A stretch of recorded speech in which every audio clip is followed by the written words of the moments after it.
A Lei Maria da Penha, fruto do trabalho do Senado Federal, foi um avanço inegável. Mas basta apenas uma breve consulta às manchetes dos jornais para perceber que, apesar de tudo, a violência contra a mulher ainda faz parte do cotidiano. Para conversar sobre esse tema, Cidadania convidou a senadora Ana Rita, do PT do Espírito Santo, e Carmen Campos, coordenadora nacional do Comitê Latino-Americano e do Caribe para a Defesa dos Direitos da Mulher. Sejam bem-vindas aqui ao programa Cidadania. Obrigada. Eu gostaria de começar mostrando a vocês um depoimento de um psicólogo de uma delegacia da mulher e os depoimentos bastante fortes de mulheres agredidas. Eu vou chamar um VT para que depois nós possamos comentar. Por favor. Qualquer ato de violência baseado na diferença de gênero. Assim, as Nações Unidas definem a violência contra a mulher. Em quase todo o mundo, homens e mulheres são iguais perante a lei. Mas muitas vezes, os valores se confundem. Confundem os homens e machucam as mulheres. Chegam com a autoestima baixa, chegam transtornadas emocionalmente. A gente acredita que, na maioria das vezes, racionalmente incapacitadas de tomar algum tipo de decisão e com muito medo, porque não é uma situação comum de crime. Existe entre ela e o autor algum tipo de convivência, algum tipo de afinidade, algum tipo de laço afetivo. Isso é que diferencia a mulher vítima de violência doméstica e familiar, conforme a lei diz, dos outros tipos de violência. Ele tinha me dado um tapa tão forte que eu nem vi a hora que ele deu o tapa, eu simplesmente caí. Bastou a primeira vez que acostumou. Ele me batia, quando era no outro dia ele queria que eu dormisse com ele. Quando chegava a hora de ele chegar do trabalho, eu falava, meu Deus, como é que ele vai entrar aqui agora? E você tem vergonha de dizer o que está acontecendo dentro de casa? Vergonha pra quê? Ele que tinha que ter vergonha, né? Bom, em 4 anos da Lei Maria da Penha, nós tivemos 9.715 presos e 1.577 prisões preventivas, com a instauração de 331 mil processos. Mas apenas 1/3 desses processos, cerca de 111 mil, chegaram a uma decisão. Que eles se sumentassem isso.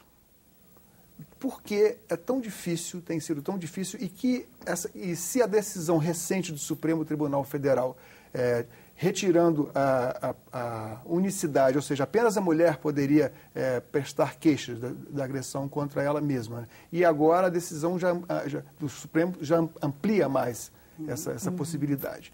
Ou seja, qualquer pessoa pode fazer a queixa e não pode mais ser retirada. Em que muda?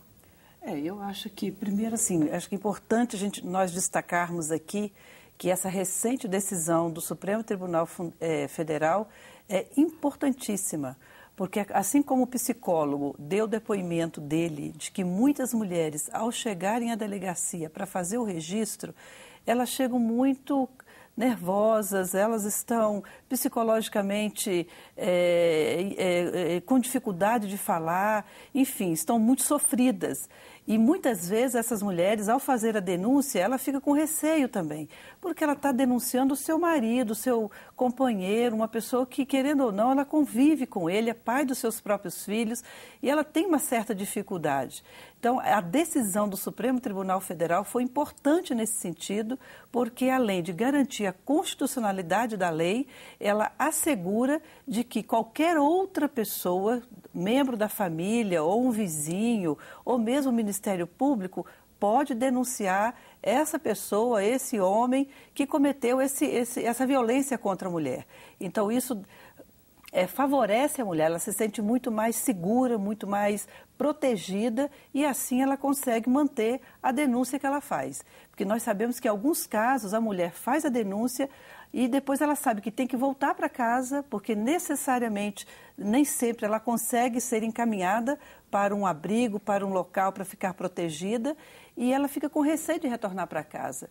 E aí ela, muitas vezes, ela acaba tomando a decisão de retirar a queixa, que é muito ruim, né?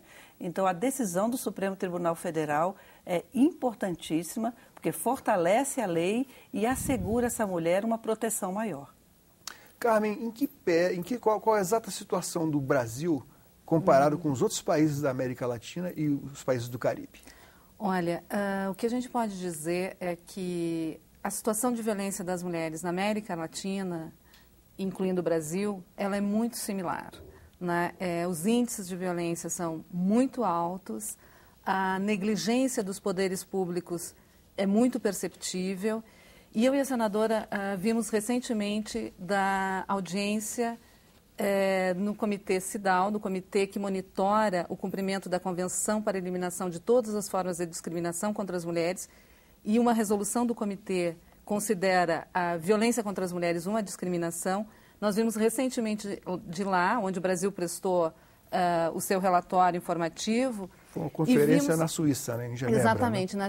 Em Genebra, e coincidentemente na mesma sessão em que o Brasil estava prestando informações, estava também a Noruega. E na Noruega, um país muito desenvolvido, né, onde as mulheres têm um acesso maior aos bens de consumo, educação e etc., os índices de violência contra as mulheres também são muito altos. E as ONGs da Noruega estavam denunciando a violência contra as mulheres, cujos índices também são bastante elevados.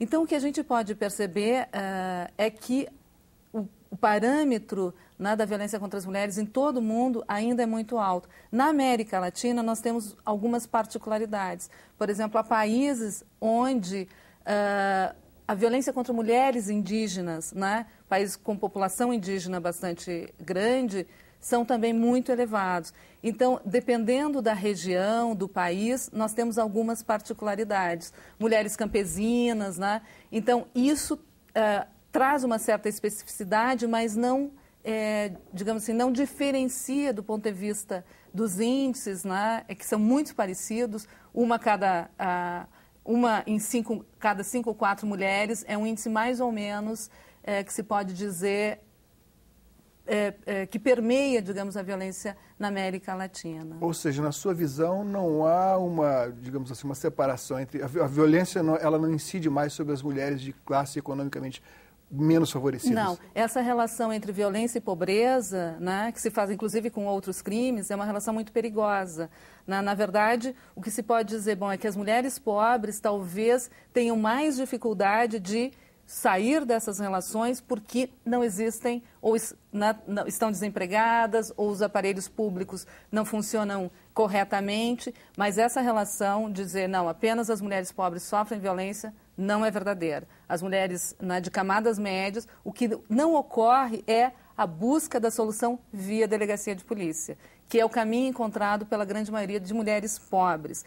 E as mulheres de camada média procuram o psicólogo, procuram a vara de família, resolvem por outros meios que não a delegacia de polícia. Por isso que nós temos um grande registro de mulheres mais pobres nas delegacias de polícia. Mas os índices dos países desenvolvidos demonstram que isso não é verdadeiro.